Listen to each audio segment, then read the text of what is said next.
Shares आपकी screen पर हैं, global Vectra, genus power, Welspun Corp और साथ ही दो और स्टॉक्स, उनमें HCL इन्फो सिस्टम्स और AB फैशन शामिल है। सभी में बिकवाली आज के सत्र में एक स्ट्रांग मार्केट में भी देखी जा रही है। लेकिन अब बात करते हैं एक ऐसी कंपनी के बारे में जिसका शेयर एक समय में आसमान छूता था और अब जमीन पर है काफी समय से, और भारी कर्ज एक समस्या बनी हुई है।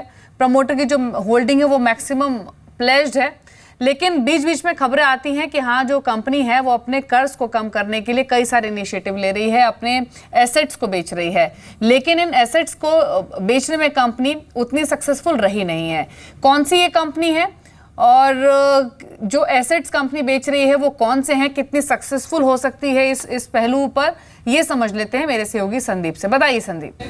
शुक्रिया दीपाली। लैंको इंफ्रा को चुना गया आज के लिए। ये शेयर अगर आप देखें, इसका कुल मार्केट कैप करीब 1226 करोड़ रुपए के आसपास का, लेकिन कर्ज देखिए करीब 38,000 करोड़ रुपए के आसपास का, यानी कि जो कुल मार्केट कैप है उससे करीब 31 गुना ज़्यादा कर्ज है इस कंपनी का। और वैसे भी अगर आप पिछले 4 साल का डेटा देखें तो करीब 3 गुना के आसपास की बढ़त इस कंपनी कर्ज में देखने को मिलेगी, क्योंकि 14,000 करोड़ रुपए के आसपास का कर्ज था जो बढ़कर 38,000 करोड़ रुपए के आसपास पहुंच गया है। लगातार इस कंपनी के अपने जो एसेट्स है उसे बेचने की योजना है। कुछ एक एसेट्स इस कंपनी ने बेचे भी हैं, लेकिन उसके बावजूद भी देखिए बीते 4 सालों में कंपनी का कर्ज है उसमें 3 गुना के आसपास की बढ़त देखने को मिली है। ना केवल ये कंपनी, इस कंपनी के जो लेंडर्स हैं खासतौर पर जिसमें ICICI बैंक लीड करता है, उन्होंने दरअसल इस कंपनी की जो पावर कारोबार है उसको एक कंपनी बनाने की योजना बनाई थी, वो भी विफल रही, वो नहीं बन पाई। और उसके बाद से वो एक स्ट्रेटेजिक इन्वेस्टर इस कंपनी में लेके आना चाहते थे। दरअसल इस कंपनी की कुल मिला के देखा जाए तो 50 से ज़्यादा सब्सिडरीज हैं, और अगर आप देखें तो काफ़ी ज़्यादा डाइवर्सिफाइड कंपनी उस लिहाज से नजर आती है, लेकिन डेट को लेकर दिक्कतें जो हैं वो काफ़ी ज़्यादा हैं। इनफैक्ट इस कंपनी की खुद से अगर आप देखें, बीते 8 महीने से अपना जो पावर कारोबार है उसमें हिस्सा बेचने की योजना है,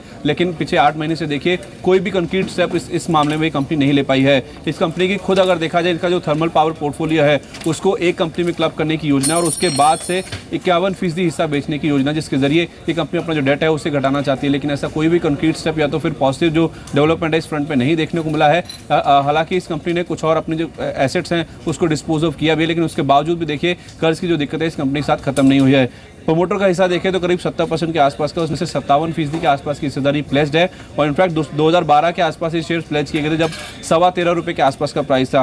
अब अगर आप भाव देखें तो वहाँ से करीब 1/3 रह गया, तो उस लिहाज से देखा जाए जिन भाव पे शेयरों को प्लेज किया गया था उन भाव से भी करीब 2/3 के आसपास की जो रकम है वो साफ हो चुकी है, और प्रमोटर का बड़ा हिस्सा प्लेज है। लगातार कर्ज बढ़ता जा रहा है और जो एसेट बेचने की योजना है वो कंपनी उसमें सफल नहीं हो पा रही, जिसकी वजह से देखिए लगातार बट विवेक, या क्विक रिएक्शन, जैसे संदीप ने बताया लैंको इंफ्रा के बारे में, 38,000 करोड़ का debt, market cap is 1226 crore, और यहां से लेके गोइंग फॉरवर्ड कितना बड़ा कंसर्न है, कुछ लैंको इंफ्रा पे आप कमेंट ऑफर करेंगे? लैंको इंफ्रा अगर मैं 2014 से देखूं, मई 2014 से लगातार प्रेशर देखने को मिला है।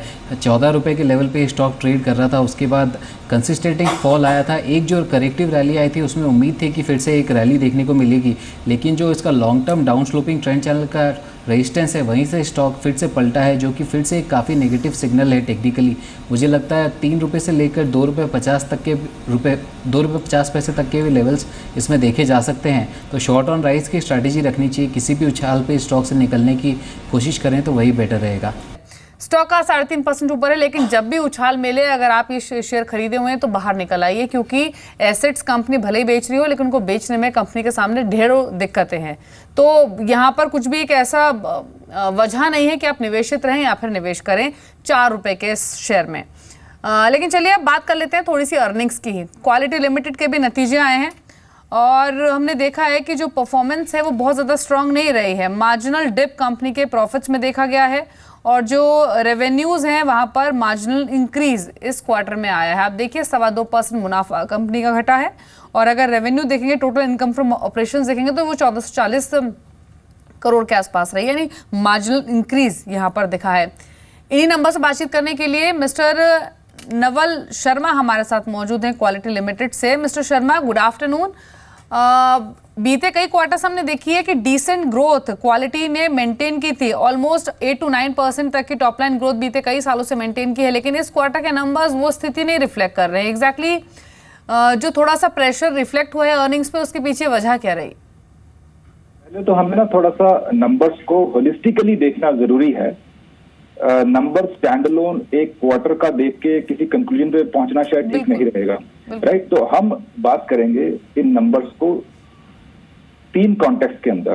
पहली चीज कि स्ट्रेटजी के ऊपर क्या रहा, नंबर 2 इस स्ट्रेटजी को किन फ्रेमवर्क के थ्रू हम इंप्लीमेंट कर रहे हैं, और थर्ड पार्ट जिसको हम ऑपरेटिंग लेयर कहते हैं कि ये फ्रेमवर्क इंप्लीमेंट करने के बाद नंबर्स पे क्या इम्पैक्ट आ रहा है। ठीक है, तो जब हम स्ट्रेटजी की बात करते हैं, ठीक है, तो कुछ वक्त पहले जो है काफी इंटरनल डेलिब्रेशंस के बाद हमने ये डिसीजन लिया कि कंपनी मूव करेगी from B2B to B2C space की तरफ। तो ये पैराडाइम शिफ्ट था कंप्लीट स्ट्रेटजी पर्सपेक्टिव के लिए। बट आई एम श्योर कि आप लोग एग्री करोगे, स्ट्रेटजी डिसाइड करना डिफिकल्ट तो है, बट उतना डिफिकल्ट भी शायद नहीं है जितना कि उसको एग्जीक्यूट करना ऑन द ग्राउंड। तो इस वजह से हमने एक बड़ा स्ट्रॉन्ग फ्रेमवर्क डेवलप किया जिसको हम बिजनेस ट्रांसफॉर्मेशन फ्रेमवर्क कहते हैं। अब इस फ्रेमवर्क के अंतर्गत हम पूरी ऑर्गेनाइजेशन को कंप्लीटली रीडिजाइन कर रहे हैं B2C पर्सपेक्टिव के साथ, राइट। अब आप बोलेंगे इन B2C पर्सपेक्टिव के साथ इस डिजाइन के क्या की बिल्डिंग ब्लॉक्स हैं। तो पहला बिल्डिंग ब्लॉक है ब्रांड। तो ब्रांड के ऊपर काफी काम चल रहा है जिसमें lot of initiatives we have taken, like हमने अक्षय कुमार को रोपिन किया है as brand ambassador. Number 2, product के अंदर कंप्लीट प्रोडक्ट पोर्टफोलियो को रीडिजाइन किया जा रहा है। तो हम लोग काफी high margin value added products roll out करेंगे करीबन 8 से 10 अगले 12 से 18 महीने के अंदर, जिसका डायरेक्ट इंपैक्ट पड़ने वाला है on the bottom line. Third building block है सेल्स एंड डिस्ट्रीब्यूशन। अब क्योंकि नेचर ऑफ ये प्रोडक्ट्स की डिफरेंट है, तो इसलिए हमें डिफरेंट डिस्ट्रीब्यूशन डिजाइन और सेल्स टीम चाहिए। तो उस तरह से हम पूरा sales and distribution design roll out कर रहे हैं। चौथी चीज है प्रोक्योरमेंट ऑफ मिल्क। शर्मा जैसे या तो मैं आपको एक्सप्लेन जैसे करके बता रहे थे कि आपको इसलिए आपने B2B से लेकर आप श्योर B2C की तरफ आप काफी कंसंट्रेशन कर रहे हैं और आपने वर्टिकल्स भी एक्सप्लेन किए जैसे, बट स्ट्रेटेजिकली कितना इन्वेस्टमेंट लाइन अप करेंगे इसके लिए? जैसे आपने कहा कि you have roped in Akshay Kumar and going forward आप ब्रांडिंग पर भी आप ध्यान देंगे, तो how much you intend to spend on that?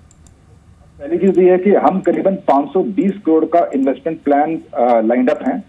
जो 3 तरह के राउट्स हम लोग एक्सप्लोर कर रहे हैं। ये इंटरनल अक्रूवल्स भी हो सकते हैं, डेट और इक्विटी भी हो सकता है। तो based on the attractiveness of the option हम इस पर डिसाइड करेंगे। तो करीबन 9.5 लाख लीटर की कैपेसिटी ऑगमेंटेशन हम वैल्यू एडेड प्रोडक्ट के लिए प्लान कर रहे हैं।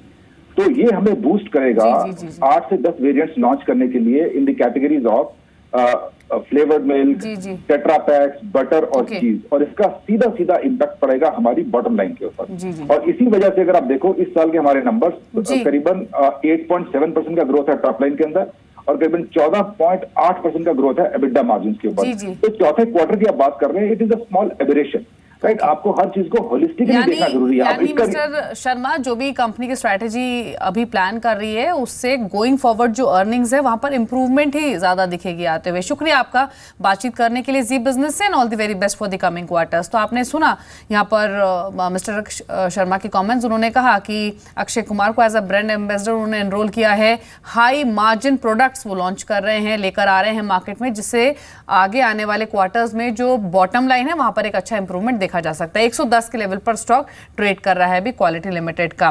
शुक्रिया विवेक आपका, आप शो में शामिल हुए। सभी स्टॉक्स पर आपने अपने कमेंट्स रखे।